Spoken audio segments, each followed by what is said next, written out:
মশলা প্রকল্পের আওতায় স্থাপিত নেট হাউস। এই নেট হাউস জনাব মোহাম্মদ শাহিনুর ইসলামের নামে আমরা আসলে বরাদ্দ দিয়ে এটা করেছি। ইনি দীর্ঘদিন ধরে ট্রেতে চারা উৎপাদন করে বিক্রি করতেছেন। তাতে আসলে যেমন আমরা সুস্থ সবল এবং নীরব চারা আমরা এখানে পাচ্ছি। পাশাপাশি উনি একজন উদ্যোক্তা হিসেবে আমাদের কাজ করছেন। উপজেলা কৃষি বিরোধী দিনাজপুরের একজন উদ্যোক্তা। তিনি দীর্ঘদিন ধরে এই ব্যবসা করতেছেন।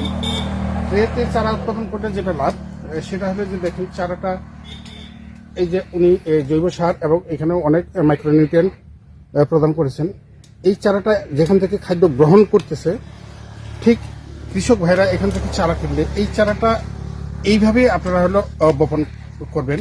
তো যেটা উপকার সেটা হলো গাছটি চারা অবস্থায় যেখান থেকে খাদ্য গ্রহণ করে এটা আপনারা যখন মূল জমিতে রোপণ করবেন তখন ঠিক এই গাছটি সেই জায়গা থেকে খাদ্য গ্রহণ করবে। এতে যেটি উপকার হয় সেটি এই চারাটি কোনোদিন খাদ্যের অভাবে ধকল পায় না এবং যে অবস্থা আছে সেই অবস্থায় এটি পাতা ছাড়তে সাহায্য করে, তাই না? ঠিক। তো কন্টিনিউ সারা বছর কি আপনার চারা বিক্রি হয়? সারা বছর বিক্রি করি। মরিচ, টমেটো।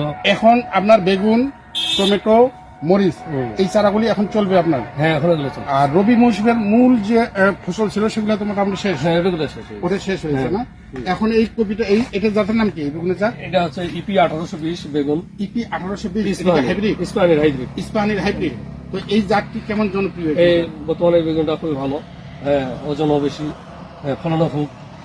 কৃষকের কাছেও হলো চাহিদা আছে, কৃষকের কাছেও চাহিদা আছে। ভোক্তার কাছেও চাহিদা আছে। তো তাহলে এইটি চাষ করে কৃষক আসলে হ্যাঁ, আসলে লাভবান। লাভবান হইতেছে ইনশাআল্লাহ। আচ্ছা, ধন্যবাদ শাহিনুর ভাইকে। আর আপনারা যারা আছেন শাহিনুর ভাই থেকে চারা ক্রয় করবেন। এখানকার চারা নীরব এবং রোগ পোকামাকড় মুক্ত চারা আপনারা পাবেন। আর সবচেয়ে বড় বিষয় চারাটি যে জায়গায় রোপণ করবেন সেই অবস্থায় খাদ্য গ্রহণ করে এটা পরবর্তীতে বৃদ্ধি পর্যায়ে চলে যাবে। ধন্যবাদ সকলকে।